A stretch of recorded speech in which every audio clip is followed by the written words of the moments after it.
අතුරුදහන්වන්ගේ කාර්යාලයට දෙන ප්‍රධාන විවේචනයක් තමයි අතුරුදහන් වූ පවුල් සම්බන්ධයෙන් වෙන පැමිණිලි காணாமல் போனோர் தொடர்பான முறைப்பாடுகள் முறையாக விசாரணை செய்யப்படுவதில்லை என காணாமல் போனோர் தொடர்பான அலுவலகத்துக்கு எதிராக விமர்சனம் முன்வைக்கப்படுவதை நீங்கள் அறிவீர்கள். ஒரு விடயத்தை தெளிவாக கூற வேண்டும். காணாமல் போனோர் தொடர்பான அலுவலகத்துக்கு அப்பால் சென்று அப்போதைய அரசாங்கத்தின் அரசியல் செயற்பாடுகளே இதற்கு காரணம். அதே போன்று கடந்த சில வருடங்களாக காணாமல் போனோர் தொடர்பான அலுவலகத்துக்கு சரியான முறையில் ஆட்சேர்ப்பு செய்யப்படவில்லை.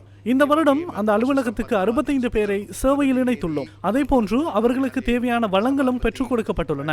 காணாமற் போனோர் தொடர்பான அலுவலகத்தின் தலைவர் மகேஷ் கொட்டலந்தவுடன் இணைந்து இன்று பயிற்சி பட்டறை ஒன்றை ஆரம்பித்தோம். அரசாங்கத்தினால் 375 மில்லியன் ரூபாவை ஒதுக்கி 65 பேருக்கு பயிற்சி அளிக்க உள்ளோம். தற்போது வரை காணாமல் ஆக்கப்பட்டோர் தொடர்பில் 11,000 முறைப்பாடுகள் கிடைத்துள்ளன. அவை தொடர்பில் எந்த விசாரணைகளும் முன்னெடுக்கப்படவில்லை. அந்த விசாரணைகளுக்காகவே அவர்களுக்கு பயிற்சியும் வழங்கப்படுகிறது. இந்த வருடத்துக்குள் அந்த 11,000 முறைப்பாடுகளில் குறைந்தபட்சம் 5,000 முறைப்பாடுகளை நிறைவு செய்ய எதிர்பார்க்கின்றோம். 2 வருடங்களுக்குள் அனைத்து விசாரணைகளையும் நிறைவு செய்ய எதிர்பார்க்கின்றோம். அவர்களுக்கு நீதியை பெற்றுக் கொடுக்க வேண்டும். யுத்தம் நிறைவடைந்து பல வருடங்கள் கடந்துள்ள போதிலும் அவர்கள் தொடர்ந்தும் வேதனையோடு இருக்கின்றனர். தேசிய நல்லிணக்கத்தை ஏற்படுத்தும் ஓர் அங்கமாகவே விசாரணைகள் தொடர்பில் ஆராய்கின்றோம். සංහිඳියාව ඇති කිරීමේ ප්‍රධානම පිම්මක් හැටියට තමයි අපි මේ විමර්ශන වැඩ කටයුතු ගැන සොයා බලන්නේ.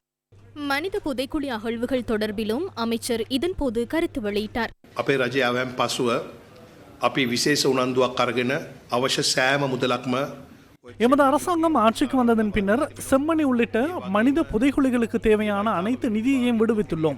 அதே போன்று அவற்றை மிகவும் வெளிப்படைத்தன்மையோடு முன்னெடுத்து வருகின்றோம்.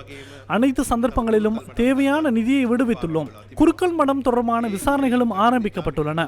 அவற்றுக்கு தேவையான நிதியையும் விடுவித்துள்ளோம்.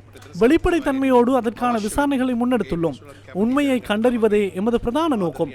தமது அன்பானவர்களுக்கு என்ன நடந்தது என்பதை அந்த மக்களும் அறிந்து கொள்ள வேண்டும்.